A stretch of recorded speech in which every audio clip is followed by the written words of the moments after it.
Hola a todos, bienvenidos a nuestra segunda charla del ciclo de Mujeres en Ciencias Cognitivas. Vamos a esperar que se vayan uniendo los participantes para poder presentar a nuestra expositora de hoy.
Vamos a dar unos minutos para que se vayan conectando los participantes para poder presentar a nuestra segunda invitada del tercer ciclo de Mujeres en Ciencias Cognitivas.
Ok, en honor al tiempo vamos a comenzar. La expositora de hoy es Chiara Characini. Ella es psicóloga, doctora en psicología cognitiva, investigadora del Centro de Investigación en Neuropsicología y Neurociencias Cognitivas de la Facultad de Ciencias de la Salud de la Universidad Católica del Maule en Talca. La presentación de hoy es Percepción, Cognición y Conciencia.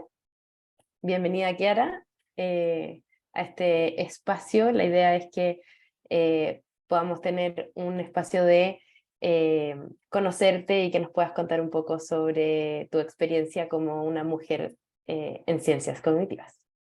Bienvenida. Muchas gracias, buenos días a todas y todos. Espero que estén muy bien y quiero agradecer la invitación a esta instancia, ya que me permite expresar lo que siempre me movió como estudiante y ahora como investigadora, y que son justamente los temas que puse en el título de la charla, o sea, la percepción, la cognición y el fenómeno de la conciencia. Les voy a hacer un recorrido primero que todo me presento, como dijo Sofía, soy Chiara Saracini, nací en Italia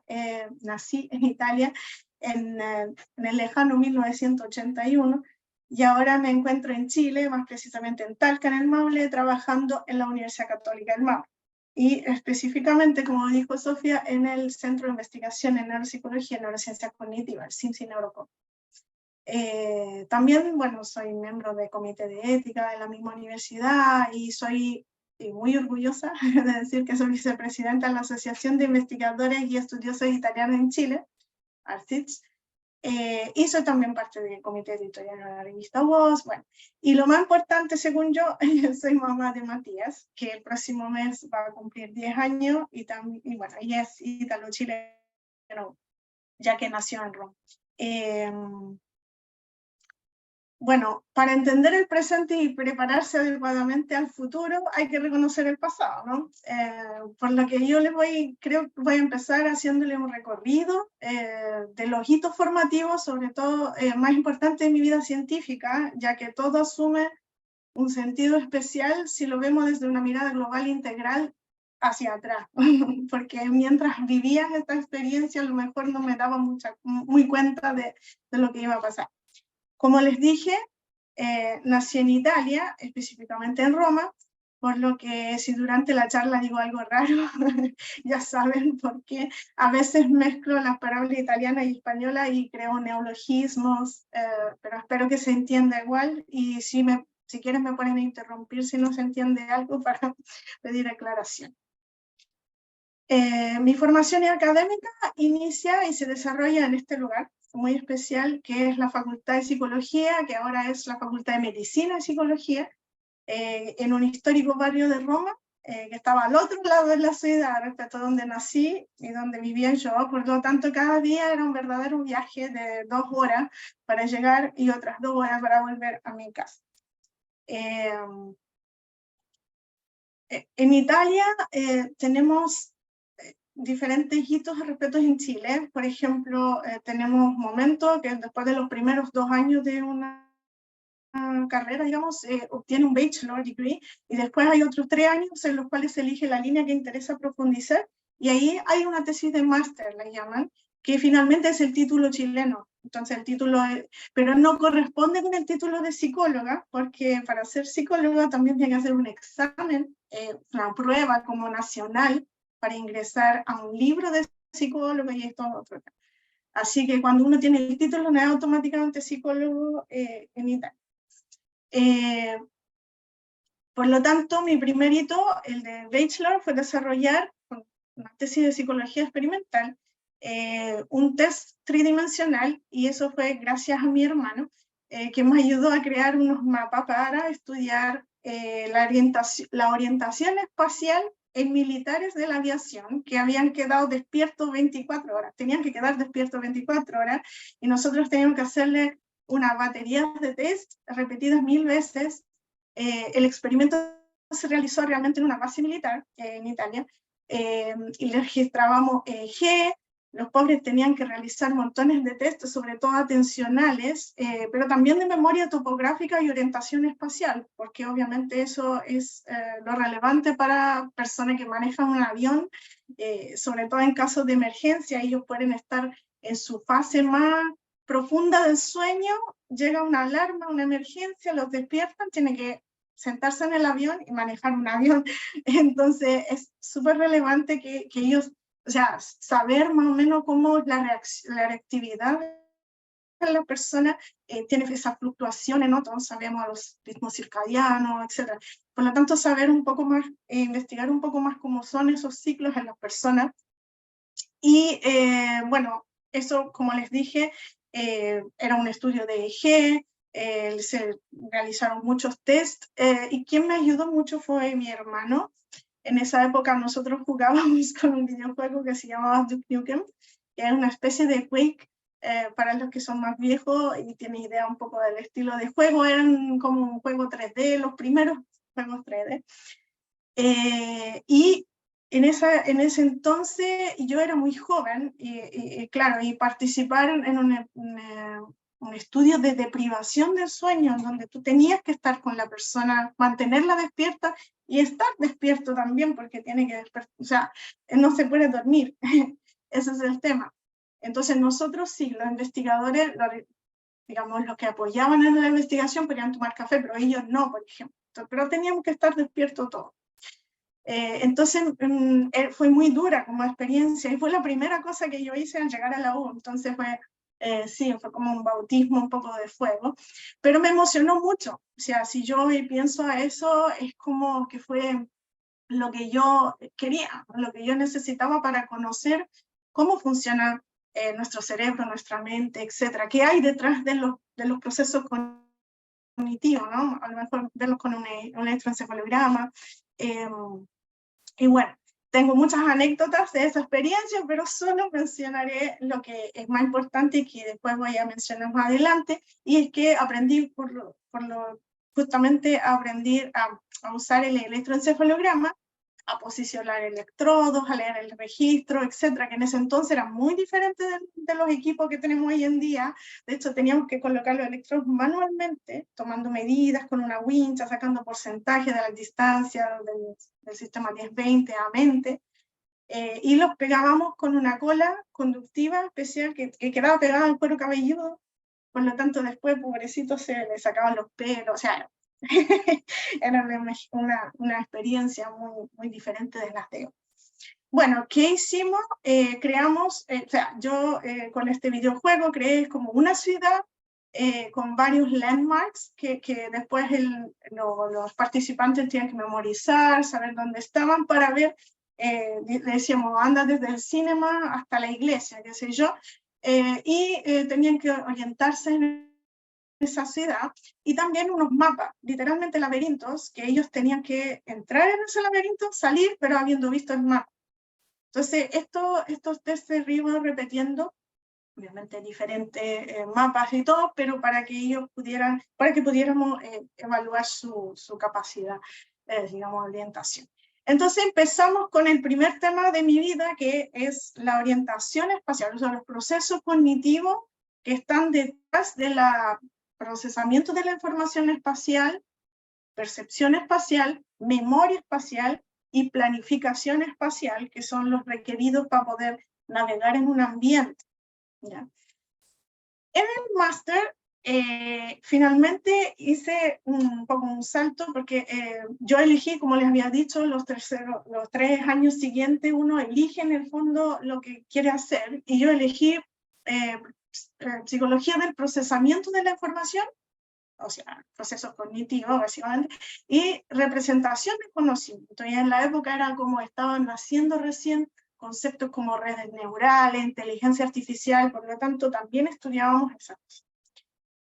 También hice una tesis de psicología experimental, ya que en el departamento de psicología ya me había ganado la fama de la niña que crea ambientes 3D para hacer experimentos, no fue una sorpresa que siguiera con la misma onda en la tesis del título, y en esa época había un doctorante en el laboratorio de psicología cognitiva donde yo pasaba todos mis días, desde las 9 de la mañana hasta las 9 de la noche, porque encima me iba muy tarde. Y él se llamaba Demis Basso, bueno, se llama todavía, de hecho todavía es un colaborador, y él estaba a su vez desarrollando su propio test de planificación visoespacial que él había llamado MAPS. Este test medía variables conductuales de toma de decisiones vuelta a la optimización del recorrido que se debería realizar para tocar todos los puntos indicados en un mapa. Eso es un problema conocido como el problema del vendedor viajero, no sé si se traduce así en español, en inglés sería the traveling salesperson problem, no sé. Lo que se me ocurrió fue crear una versión 3D del mismo test para estudiar la memoria espacial. Espacial, digamos, no solamente desde el punto de vista de optimización, sino que después de memoria de cuál era la optimización, o si las personas iban cambiando su plan mientras estaba navegando en un ambiente 3D. Entonces volví a ocupar Duke Nukem, siempre gracias a mi hermano, gracias a ese test fue posible distinguir entre el procesamiento espacial survey, que es como el que se veía en el primer mapa de izquierda, en donde uno ve desde arriba todos los puntos y puede conectarlo hábilmente, digamos, planificar un recorrido optimal que minimice la distancia y el tiempo para llegar desde un punto inicial a un punto final. Un conocimiento de tipo más root, se llama, o sea, el conocimiento del camino a realizar en un ambiente 3D una vez que se inicia a navegar en él. Por lo tanto, ahí hay todo un tema, ¿no? O sea, está muy involucrada la working memory, el Visual Spatial Sketchpad, que no sé cómo se llamará pero bueno, eso no, todo lo que uno queda en la memoria a corto plazo visoespacial, pero también toda la información respecto al plan que yo había decidido que tenía que hacer el recorrido más optimizado. Durante el desarrollo de esa tesis, y en realidad yo había ganado un Erasmus, y fui a una ciudad alemana muy linda, que se llama Tübingen. El doctorante, como le decía, el DEMIS estaba estudiando los procesos de planificación espacial a través de la estimulación magnética transcranial, que se llama, bueno, la TMS, que es Transcranial Magnetic Stimulation. Yo la voy a llamar TMS, a pesar de que en español sería MT, pero bueno, TMS. Y lo estuve ayudando en la recolección de los datos aplicando la TMS en su test y en el mío 3D, por lo que aprendí a usar esa metodología. Por cierto, el Tübingen, y de verdad me gustaría volver porque es muy lindo. Después, yo no lo sabía, pero Alemania iba a ser mi segunda casa en un rato más, porque cuando entré al doctorado tenía que ir un tiempo afuera, o sea, es parte del doctorado hacer una experiencia al exterior. Y mi profesora directora de tesis tenía un contacto en Magdeburg, que se encuentra más o menos a 1 hora de distancia de Berlín. Y me transfería ya por un largo rato, y ahí los años del doctorado fueron increíbles y terribles al mismo tiempo. Sin embargo, logré terminar con éxito este desafío, aprovechando de las habilidades adquiridas hasta ese momento y complementándolas en el Instituto Fraunhofer de Magdeburg, donde tenían muchos tipos de ambientes virtuales, con y sin estereoscopía, todos con tracking system. Para mí era todo novedoso. En esos tiempos la realidad virtual recién estaba empezando a desarrollarse. Mañana probablemente vamos a convivir con ella, o sea, entre metaverso y cosas así, vamos a llegar pronto a una realidad mezclada más. Pero en esa época la realidad virtual recién se estaba desarrollando, y con no pocas dificultades, pero logré evaluar distintos tipos de percepción espacial. También hice una tesis de psicología experimental para variar, llegando a entender que la estereoscopía artificial no simula muy bien la natural. La estereoscopía, que en un rato vamos a mencionar, es esa capacidad de los dos ojos de percibir la escena de una angulación levemente diferente, que después en el cerebro se junta, creando el efecto de la tridimensionalidad. Y eso se llama disparidad binocular.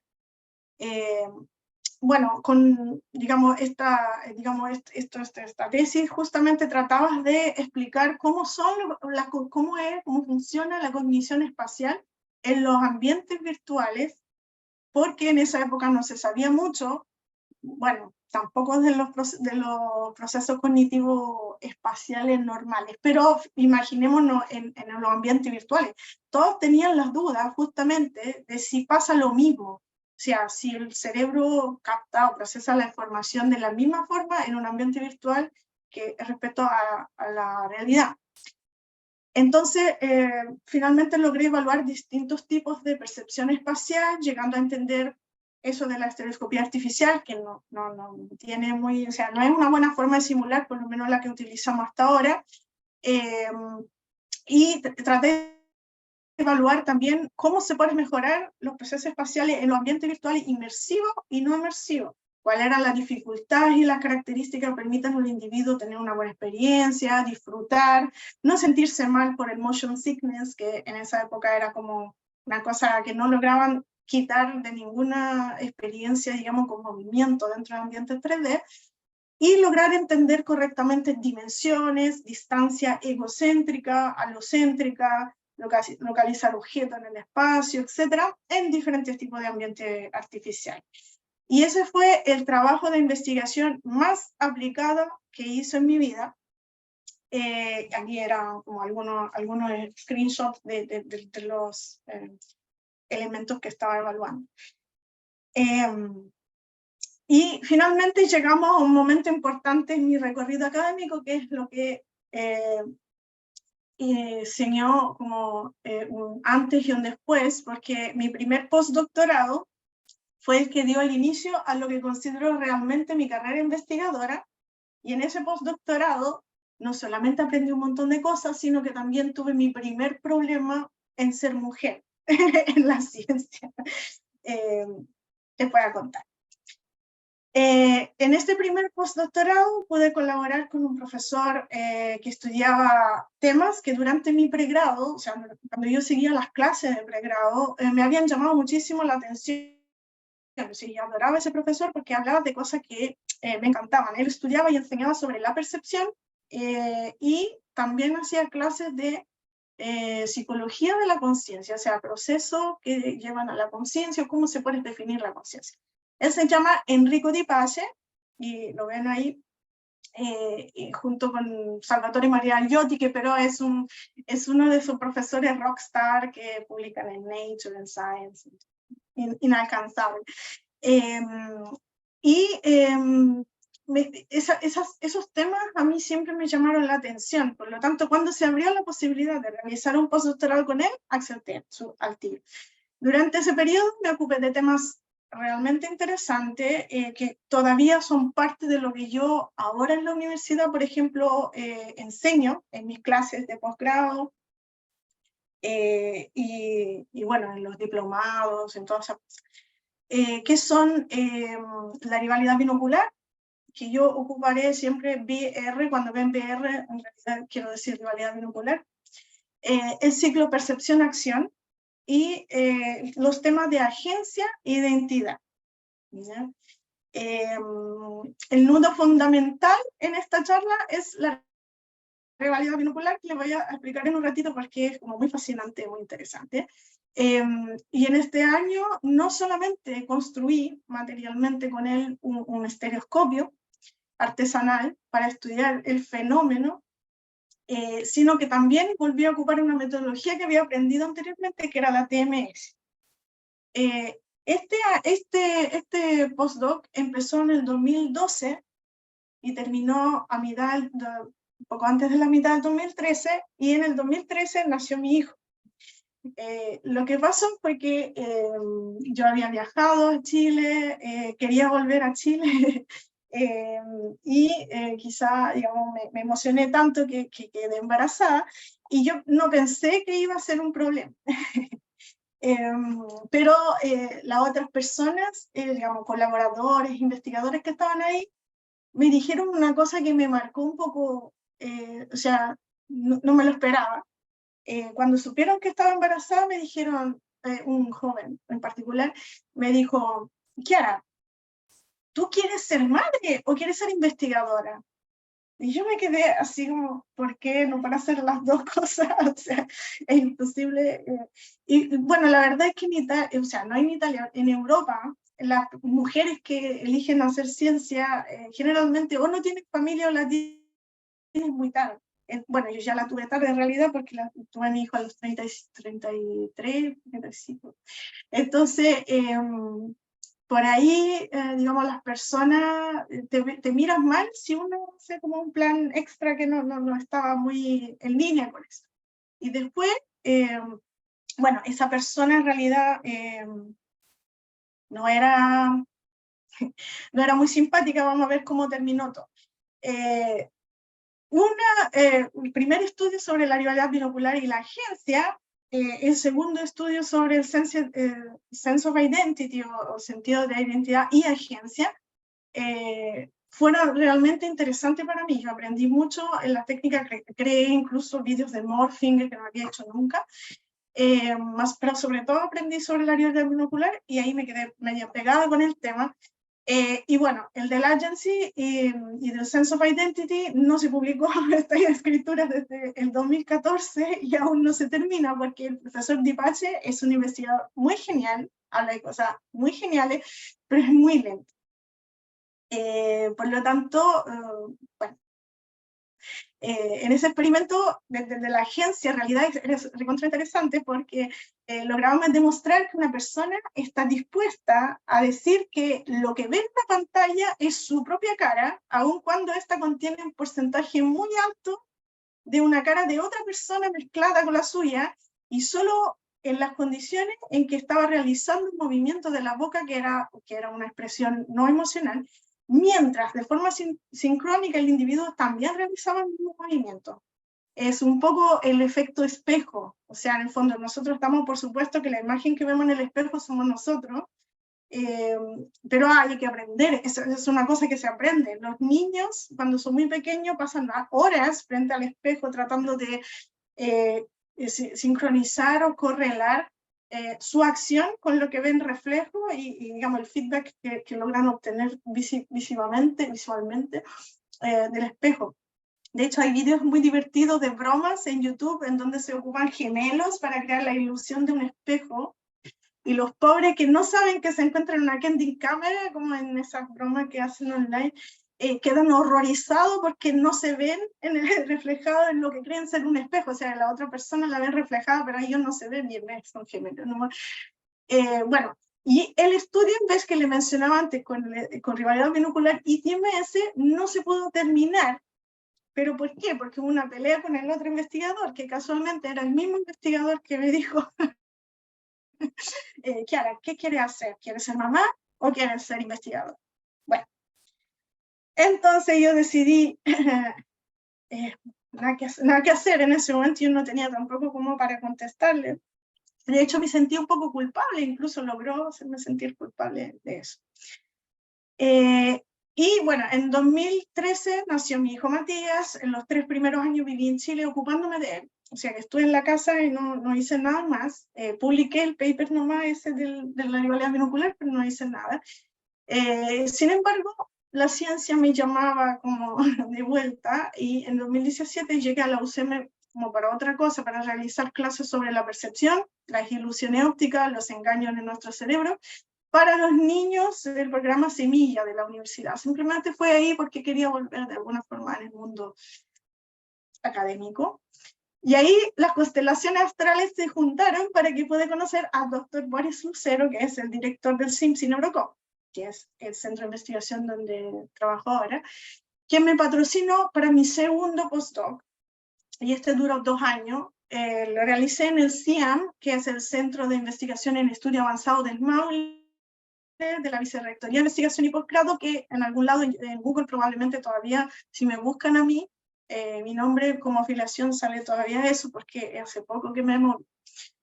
Y ahí conocí muchos investigadores en realidad, en la BRIP, en el CIAM, colaboré en muchos proyectos que de alguna forma me abrieron la perspectiva y se generaron muchas colaboraciones sobre temas interesantes y diversos. O sea, yo he publicado cosas sobre emociones, o sea, la emoción es positiva que puede desencadenar hacer movimiento, o sea, actividad física, la valididad, que es una batería de test para evaluar la exposición a plaguicidas en trabajadores agrícolas.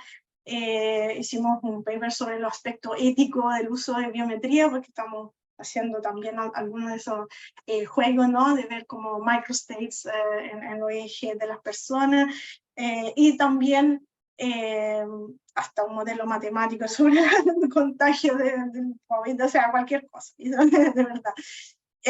Sin embargo, la cosa más importante es que pude cerrar todo lo que quedaba pendiente en mi doctorado, publicando los resultados de esos estudios, todo lo que les he ido contando, y ese es el más interesante, digamos, con la TMS, que era lo del máster, digamos, la tesis de doctorado de ese colega.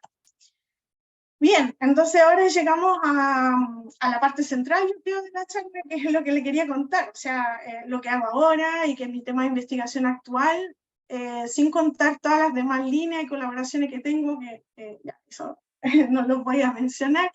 Les quiero comentar eso porque yo creo que, no sé si una característica mía o de muchas personas, en particular de las mujeres, no sé, pero a mí me apasionan las cosas y se nota, o sea, es imposible mentir, cuando empiezo a hablar de esas cosas, como que me transformo, ¿no? Y estoy tan agradecida de que en Chile pude seguir haciéndolo, a pesar de haber sido mamá, a pesar de haber elegido tener un hijo, y que según esa persona habría como cortado mi posibilidad de ser también científica, de alguna forma. según yo, es una forma personal de dejar algo en el mundo que es lo que a mí me gusta, que me interesa, y quién sabe si en futuro lograré dejar algo más, como mi granito de arena. Bien, lo que causó gran revuelo, que mágicamente en el 2019 gané un fondo de citenización ANID llamado, lo digo en español, Emergencia del Percepto Consciente y Flexibilidad Cognitiva en los Fenómenos Biestables, un estudio experimental de electroencefalografía. Ahora, si se fijan, yo tengo una vida un poco así, ¿no? Tuve una vida dando un poco vuelta. Si volvemos a mirar mi recorrido, que no fue para nada lineal, he empezado por la electrofisiología, me he aprendido la TMS, pasando por intereses de conciencia y percepción con ese profesor que le decía. He paseado por el mundo de la realidad virtual en Alemania para luego volver a usar la TMS con el paradigma de la rivalidad vincular, que es lo que ahora le voy a presentar. Y finalmente, de la vuelta, de nuevo, llegué al eje con el tema de rivalidad binocular también. O sea, mi expectativa es seguir tratando de juntar evidencia sobre algunos aspectos de la cognición para llegar a comprender un poco más la conciencia, que ahora les voy a mostrar qué relación tiene la percepción con la cognición, con la conciencia, según yo. Para llegar a comprender ese fenómeno, que quién sabe qué haré después de esto, quizá, no sé, más eje más TMS, no sé, quién sabe. Algo se me va a ocurrir. Entonces, volviendo a lo de Ani, analizando ya un análisis, digamos, del título mismo del proyecto, es posible identificar algunos conceptos clave. Perceptual Awareness, Cognitive Flexibility, Bistable Phenomena, EEG. O sea, Perceptual Awareness, tengo una dificultad en traducirlo en español porque es tipo conciencia del percepto, una cosa así, que en realidad no es exactamente la conciencia como entendido como conciencia, sino es más bien darse cuenta de qué es lo que estoy percibiendo, que igual es un pasito previo a la conciencia, ¿no? Si queremos ya tan solo el acto de ser consciente de qué es lo que todo mi sistema visual ha procesado al final, ella es algo bastante misterioso, o sea, no tenemos mucha idea de cómo todo lo que hacen las neuronas se transforma en la experiencia subjetiva de ver algo, ¿no?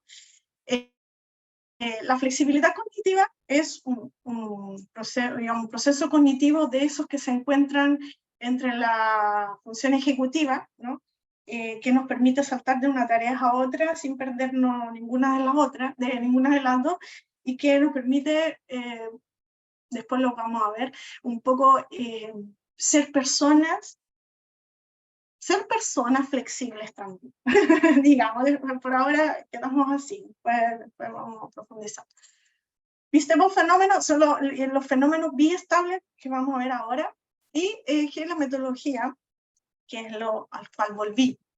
Yo creo que estos conceptos pueden juntar lo que yo les quise presentar como el título, ¿no?, de la presentación, la percepción, la cognición, y llegar a algo que, por lo menos, o sea, como una ventanita hacia la conciencia. O sea, yo estoy tratando de medir objetivamente algo subjetivo como el percepto. Es muy difícil, pero emocionante, porque igual yo le creo mucho a que tarde o temprano muchas de las cosas que para nosotros ahora son misteriosas, que no entendemos, se van a poder medir, a entender. Bueno, ustedes conocen esta imagen.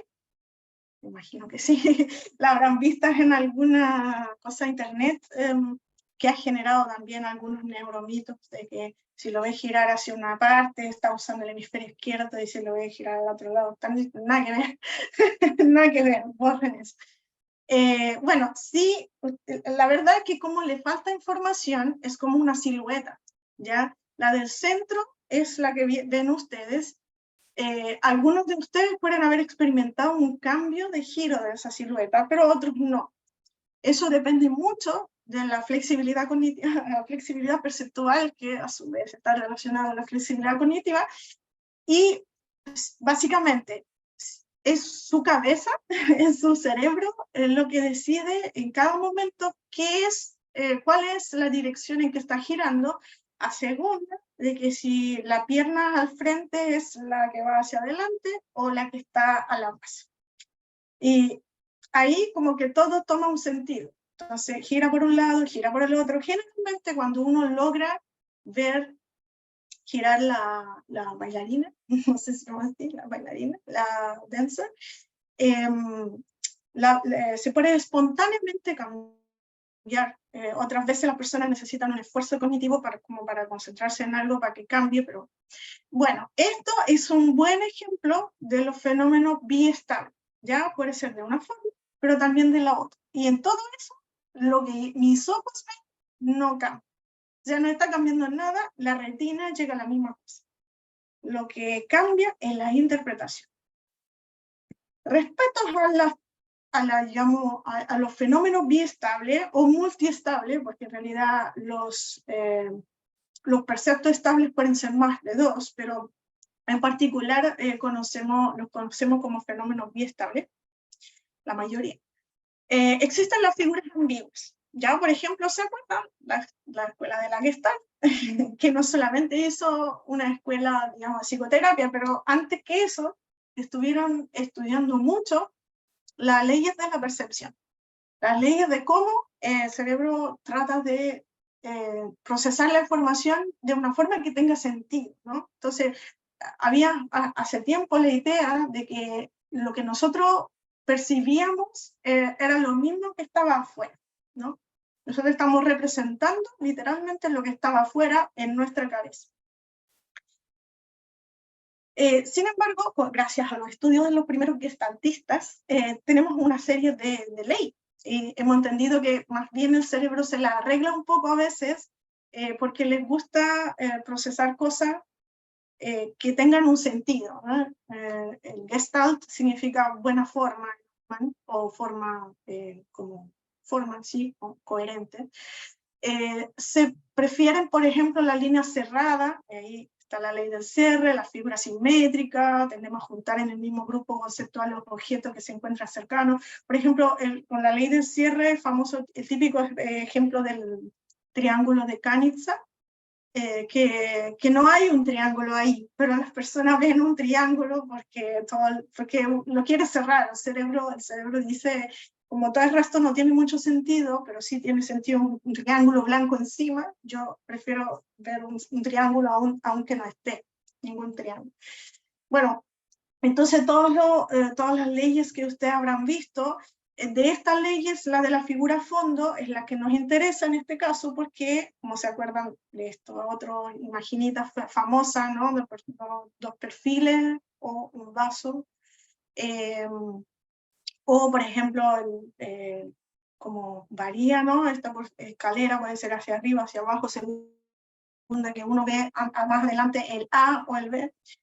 O eso también como manchita de color, que puede ser un señor que toca el saxofón, o una cara de una mujer. Esto dependiendo de lo que uno le da prioridad, digamos, en la procesamiento, puedes interpretar cosas diferentes. Y eso es una cosa, yo le puse 1 acá, porque en mi experimento esta es una de las cosas que veo. Y es una forma de obtener esos fenómenos biestables. El segundo fenómeno es lo de la rivalidad binocular, que es un poco más complejo, y yo ya se lo mencioné cuando dije que en mi postdoc estuve haciendo lo de la rivalidad binocular. Ahora se lo voy a explicar un poco mejor porque es realmente curioso. Y la verdad es que se sabe hace rato que, bueno, según una persona que se llama, no lo voy a pronunciar, Ibn Ayal, no sé cómo se pronuncia, pero Alhazen me parece más fácil, que vivió hace harto rato, y él es el que permitió esa famosa cámara estenopeica, que es prácticamente la base de la cámaras fotográficas que se después lograron producir para reproducir, digámoslo, el mundo impresos en un papel, la postal, las famosas fotos. Fue el primero en decir, miren, nosotros en realidad nos vemos con los ojos, o sea, los ojos reciben la información, pero lo que se hace sucede dentro del cerebro, por lo tanto lo que ustedes están viendo es como una especie de reproducción. Inicialmente había esa idea de que se reproducía literalmente aquí un árbol, digamos, adentro de nuestro cerebro. En realidad, obviamente no sucede esto. Quien avanzó mucho en el tema de esa cuestión fue una persona, Wheatstone, que gracias a un estereoscopio, que si se acuerdan, es lo que yo estuve construyendo a mano con mi profesor durante el postdoc, es una cosa que permite separar dos imágenes y con un sistema de espejos puestos a 45 grados permite que cada ojo vea una parte de la imagen y se produzca la estereoscopía. Entonces, ¿qué hacía él? Él decía, tomo la foto de un árbol, tomo la foto, un dibujo, no sé, lo hago como si lo viera el ojo izquierdo, lo hago después levemente modificado como si lo vieras el ojo derecho, después tomo esas dos imágenes, las pongo al lado y separándolas, yo le permito juntarlas de nuevo al cerebro para que se crea ese efecto estereoscópico, lo que hoy en día es la estereoscopía, se llama como la estereoscopía. Y eso es posible gracias a la disparidad binocular, ¿ya? Bueno, ese que está en la foto, por si acaso es Brian May, que tiene la misma pifia de estar interesado en la estereoscopía, la disparidad binocular. Es como una cosa un poco ñoña, pero aparte me gusta mucho Wien, pero esta es una cosa que nos parece muy parecida con mis intereses. Pero ¿qué hace que la disparidad binocular se transforme en una rivalidad binocular? Que empiecen a pelear, ¿ya? Porque en esta imagen que ustedes ven con Brian May está viendo una foto que está dividida y el cerebro la junta y la ve como si fuera 3D. ¿Y qué pasa? ¿Qué es la rivalidad binocular? Bueno, a Wheatstone se le ocurrió una cosa que nos cambió la vida. Se le ocurrió, como todas personas muy curiosas, ha dicho, a ver qué pasa si yo a cada ojo le muestro cosas que no hay que ver. O sea, en el fondo lo que estaba viendo él es cómo se junta la información de la misma escena. Pero si yo le hago ver a un ojo una cara y al otro ojo una casa, ¿qué pasa? De ahí encontró el fenómeno de la rivalidad binocular, porque cada ojo pelea literalmente para llegar a la conciencia, y lo que sucede no es que uno ve ambas cosas como cuando está viendo la misma escena, sino que empiezan a pelear. O sea, una vez ve la cara, una vez ve la casa, una vez ve la cara, una vez ve la casa, y solamente esos núcleos de conciencia momentáneo van cambiando dinámicamente en el tiempo y las duraciones son variables. Y lo interesante que vamos a ver en un rato más es que estas duraciones y esa cantidad de veces que cambia de idea el cerebro son diferentes por cada persona. Y vamos a ver después qué implica esto.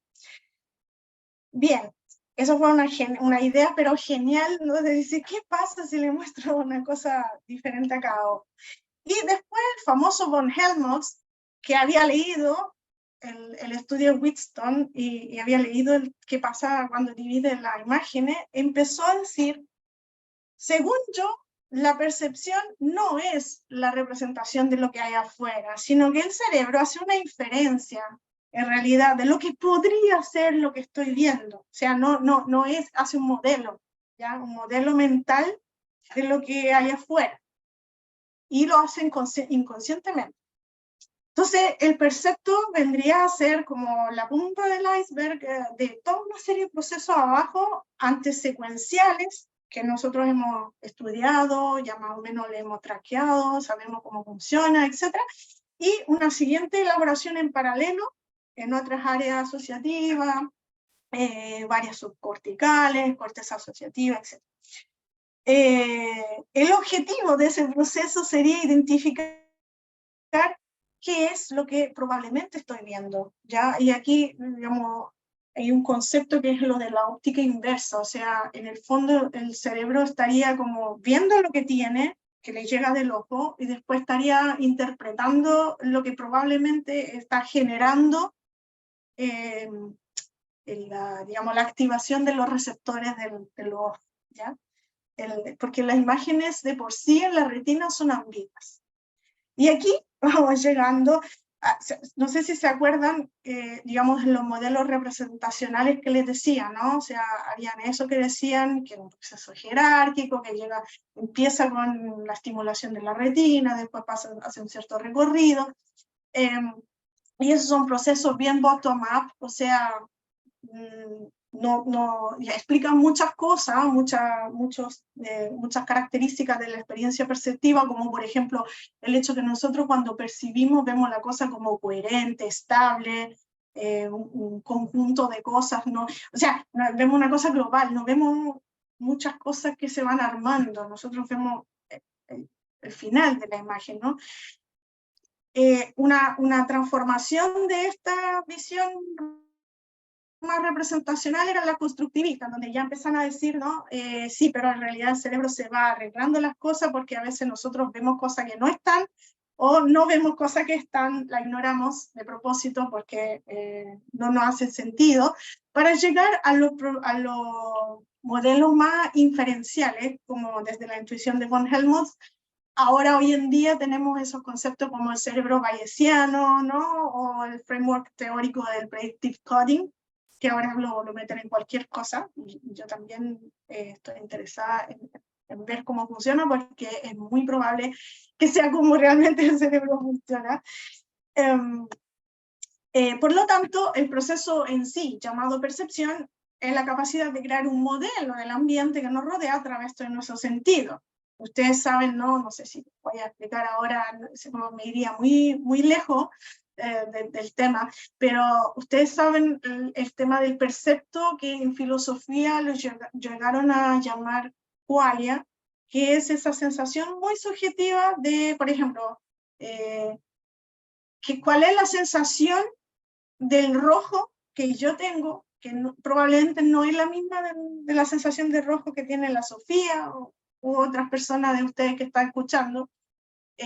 Incluso nadie nos dice que la percepción, el qualia que yo tengo del rojo en realidad no sea la misma cosa que tiene la Sofía cuando ve el verde, pero como lo llamamos verde desde que nacimos, todos estamos de acuerdo que esas frecuencias de onda le pusimos una etiqueta que es verde, por lo tanto todos estamos de acuerdo con el verde, ¿ya? Hay personas que se visten con color improbable, o sea, se ponen colores que no están muy bien juntos y le da igual, o sea, no ve ningún problema con eso.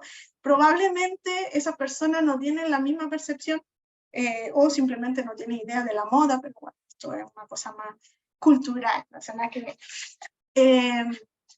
Bueno, entonces, si ya de por sí el color es un problema, es un tema, porque más encima el color ni siquiera existe, o sea, literalmente es la única cosa que refleja un objeto, por lo tanto nosotros vemos lo que no es parte del objeto, lo que sale del objeto.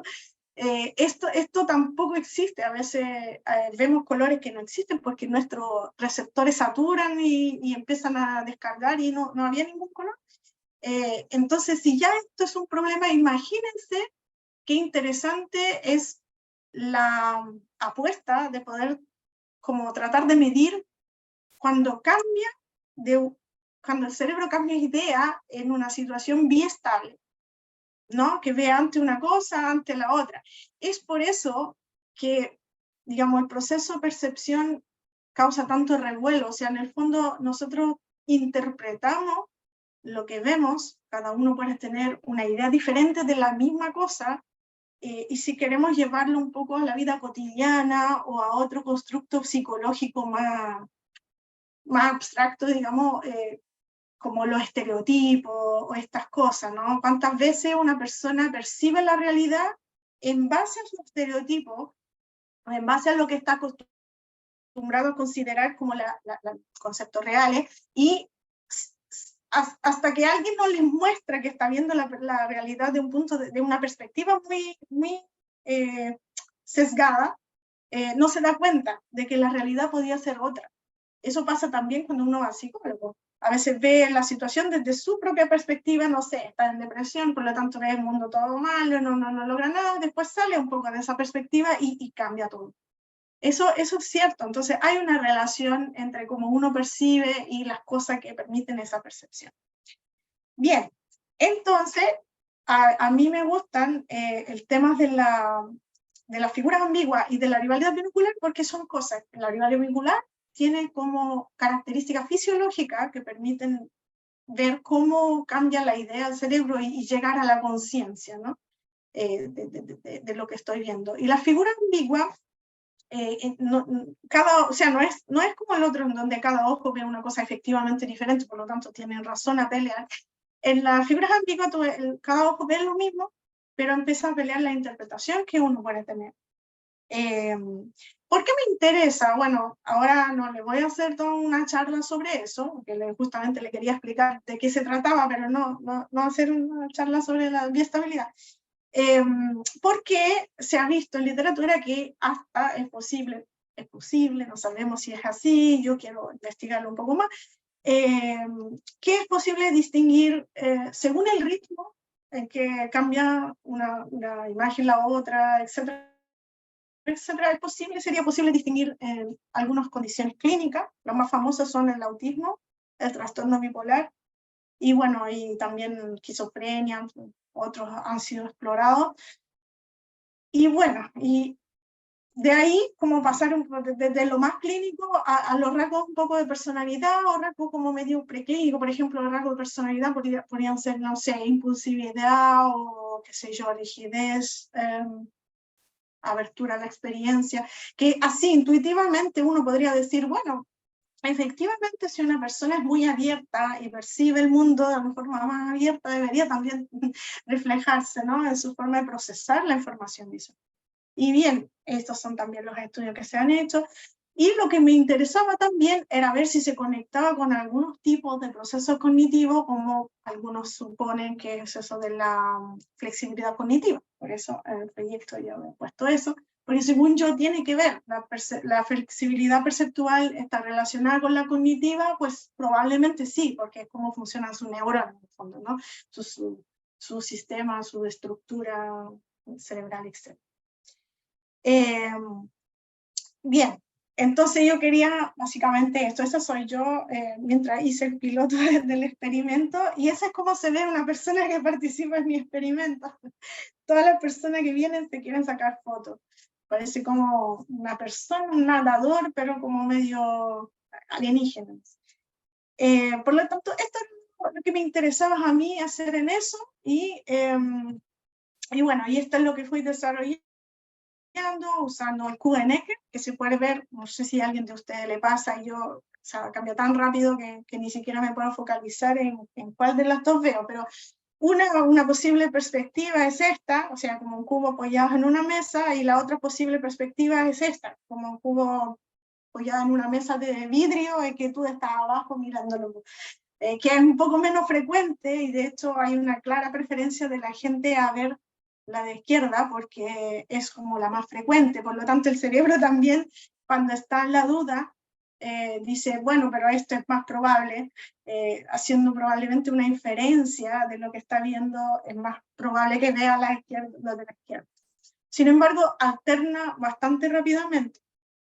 Y la otra cosa de lo de la rivalidad binocular es ese estímulo en donde las personas, con esos lentes que les mostré, esos verde y rojo que estaba usando, pueden ver en esa misma imagen, que se parece a una mantita de picnic, o sea, una cosita, un plate, pueden ver o esto alternándose.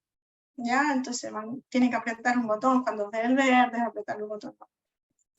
Y claramente mi interés es ver qué pasa en el cerebro cuando hacen esto, porque me interesa saber, ya sea qué es lo que cambia, qué sucede antes de que cambie el percepto, y cuáles son las características que tiene ese percepto para estar ahí respecto al otro. O sea, bueno, ya he tenido algunos resultados, los presentados en varias conferencias, y la que voy a presentar ahora en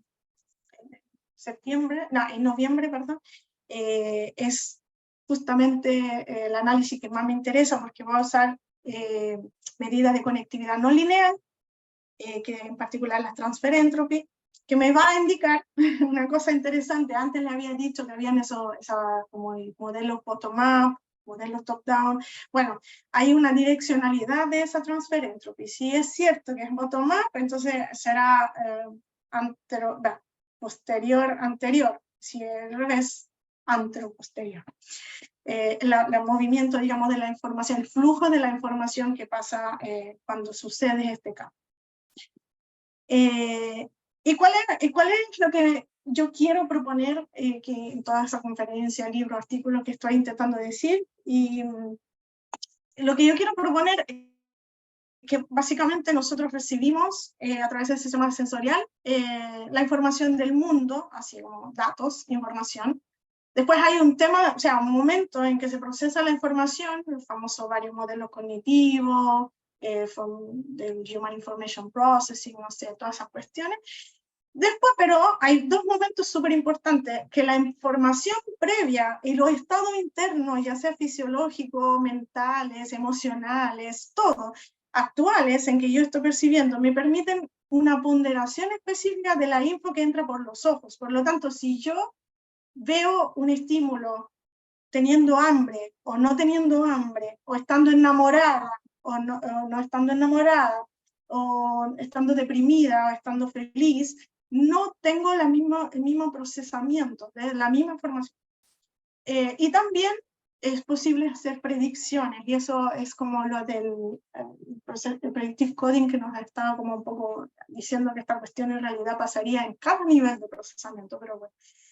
Lo que ahora conocemos es, por ejemplo, se dice que nosotros cuando percibimos también hacemos predicciones sobre el estado futuro, y eso sirve porque, claro, nosotros tenemos que acoplar nuestras acciones, nuestras respuestas conductuales en base a lo que percibimos, ¿no? El ejemplo que hacíamos antes del niño que se mira al espejo, ¿no? Va aprendiendo, se mueve, decide qué acción hacer para tener una retroalimentación, etcétera, etcétera. Por lo tanto, todas esas predicciones sobre lo que me espero ver y lo que realmente, lo comparo con lo que realmente veo, y después hago, por ejemplo, las acciones, no digo solamente acciones como tengo sed, voy a tomar un vaso de agua, sino que los movimientos oculares para ver bien dónde tengo que focalizar la atención, todas esas cuestiones. Y esas predicciones a su vez tienen influencia sobre ello, lo que se procesa de lo que se recibe de los ojos. O sea, usted conoce las teorías de la atención. Hay teorías atencionales que filtran la información en base a lo que yo necesito hacer. Por ejemplo, en la atención selectiva, cuando alguien está, qué sé, un guardia tiene que tener una atención generalizada, porque alerta, tiene que mirar que nadie esté llegando, etcétera, etcétera. Pero cuando alguien hace una tarea de búsqueda de cosas, o una persona que trabaja en un aeropuerto y ve un mapa lleno de muchos avioncitos, tiene que fijarse en una zona en particular, y esa es hace un filtro, o sea, ignora todo el resto y se concentra en eso. O ustedes mismos cuando están estudiando o leyendo, están como filtrando, todas las otras cosas no entran, pero están, o sea, el cerebro sigue analizándola, pero no le dan seguimiento. ¿Y eso por qué? Porque en base a esta posibilidad de acoplar esto, hay como una devolución, ¿no? Hay un feed forward y un feedback de lo que nosotros vamos a tener que hacer. Entonces los procesos pueden ser ya sea bottom-up y top-down, y esas cosas como cíclica. Yo la represento así, que es un poco como yo me represento el tema 2 de la conciencia, y cómo nuestras neuronas nos hacen conscientes, y después la conciencia nos permite decidir qué vamos a hacer con las neuronas finalmente, ¿no? O sea, nosotros tenemos voluntad también de podemos cambiar lo que procesamos, cambiar nuestra actitud, cambiar lo que vemos, un montón de cosas. Por lo tanto, es como súper difícil de decidir dónde empieza. ¿Nació antes el huevo o la gallina? Es bueno, es una cosa dinámica que se va desarrollando en el tiempo, y podría ser explicado con eso del predictive coding, pero con muchas otras cosas como la inferencia bayesiana. Y de hecho hay muchos seres artificiales que no sé si ustedes están muy metidos en el tema eso de la creación de como robots que inician su sistema operativo, que sería su mente, que pueden moverse. Por ejemplo, tienen 4 patas. Hay videos muy interesantes en que se ve cuando se enciende ese ser, empieza a hacer todo movimientos desconectados, pero después aprende a caminar. Y esos son como estos algoritmos, ¿no?, generativos, machine learning, etcétera, que finalmente entiende cómo se camina y lo aprende y lo hace bien, y después aprende a no chocar contra los obstáculos, toda esa cuestión, y lo mismo hacemos nosotros. Es una cosa muy interesante para desarrollar, pero también potencialmente muy, muy peligrosa para el futuro. Bueno, todo eso que le acabo de contar, por ejemplo, lo puse aquí, son algunas ideas, lo mandé a ver si me pescan, en Cognitive Processing, porque la cognición normalmente se estudia por separado, pero en realidad mi visión es que todo en realidad está funcionando junto, o sea, no es mi visión, en realidad es como muchas personas se dan cuenta de que la persona funciona no por separado, funciona todo junto, y que con una información sobre la percepción uno puede llegar a entender la persona, otras cosas que están aparentemente no relacionadas, como la personalidad o cosas así. Eso si lo quieren leer ya está online y es un poco más sobre lo que le quería decir. Y lo último que le quería mencionar, antes de despedirme, es en Chile, sé que parece una paradoja, pero en Chile me parece que yo tuve más posibilidades que en Italia. O sea, muchas personas piensan que no es así. Ya, ¿por qué te fuiste de Italia y viniste a Chile? Y lo dicen como si venir a Chile fuera feo. O sea, no, aparte que me gusta mucho estar en Chile, pero muchas de las cosas que estoy haciendo no habría podido hacerlo. ¿Y por qué? Porque soy mujer. Y dice, ¿y por qué? Si Chile es un país machista. Sí, pero allá en Italia, la persona que hace lo que hago yo se sacrifican toda su vida, sacrifican todo su ser, sacrifican su deseo de maternidad, sacrifican incluso las relaciones sentimentales. Yo conozco muchas mujeres, colegas que no tienen vida, de hecho. Y es como una elección. ¿Y se acuerdan cuando esa persona me dijo, Kiara, pero tú quieres ser mamá o quieres ser investigadora? Acá en Chile es posible hacer ambas cosas. Allá es como, toma una decisión. Es como que una por otra, no sé. Lo único difícil que puedo reconocer y que yo veo pero que se está ya un poco arreglando, fue como cuando llegué recién, mi currículum era muy inusual y por lo tanto decían, bueno, usted no podrá hacer como un rol muy importante, pero tienes un background como muy raro, como que hacía investigación y que nada. Y ahí sí noté que por ser mujer quizás era muy, muy inusual que tuviera ese tipo de experiencia, más experimental. Esa es la única diferencia, pero no sé, me gustaría que entendieran ustedes que yo veo que Chile está cambiando mucho respecto al género y le agradezco mucho por la experiencia que me pudieron dar. Y ahora sí, me despido y disculpen por haber hablado mucho. Muchas gracias. Que era muy interesante tu presentación. Tenemos una pregunta que vamos a contestar esa en virtud del tiempo. Yo tengo algunas otras, así que probablemente te escriba. La pregunta la hace Andrés y pregunta si hay investigaciones sobre rivalidad visual respecto a caras emocionales presentadas al mismo tiempo. Sí, hay muchos estudios, de hecho algunos que no cité, porque el interés de esos estudios era justamente ver si prima, o sea, si lo que prima es la emocionalidad de una cara, por ejemplo, cara positivamente, con emociones positivas o negativas, y no solamente en personas, digamos, que no tienen ninguna condición, sino que también en personas con ansiedad, por ejemplo, o depresión. Ahí hay como expresiones, ¿no? Tristes, felices, y se ha visto, claro, que el estímulo que se ve por más tiempo, a pesar de ser completamente balanceado por otro aspecto, como la luminosidad, la intensidad y todo, dura más el estímulo que le da más al cual le da más importancia el sujeto. Por ejemplo, soy muy, ¿cómo se dice? Socialmente ansiosa, como tengo miedo de los demás, de alguna forma. ¿Como fobia social?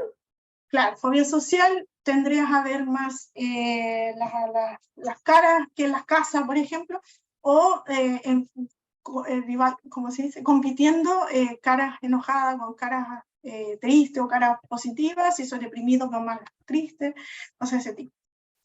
O también hicieron un estudio sobre lo de la fobia, aracnofobia. También por ejemplo, claro, hicieron dos papers, se pueden encontrar dos papers con rivalidad binocular con el estímulo de la fobia de la persona, y de hecho se llama You See What You Avoid, una cosa así, que ves por más tiempo lo que te da más miedo, ¿no? Sí. Porque el cerebro lo percibe como una cosa, una amenaza, por lo tanto tiende a quererlo procesar por si acaso me tengo que escapar, una cosa así. Perfecto. Bueno, muchas gracias, Kiara. Muy interesante tu presentación y me encantó la dinámica como de poder contarnos un poco cómo ha sido en el fondo el proceso de llegar a donde estás hoy día. Así que muchísimas gracias. Muchas gracias a todos quienes se conectaron. La próxima sesión de Mujeres en Ciencias Cognitivas, la tercera charla, es el día 24 de agosto, así que están todos cordialmente invitados. Ahí tendremos como invitada a Alejandra Rossi. Así que nos vemos. Muchas gracias de nuevo, Kiara, por aceptar nuestra participación y por tu presentación tan dinámica y entretenida. Gracias Que a estén muy ustedes. bien. Chao, chao. Chao.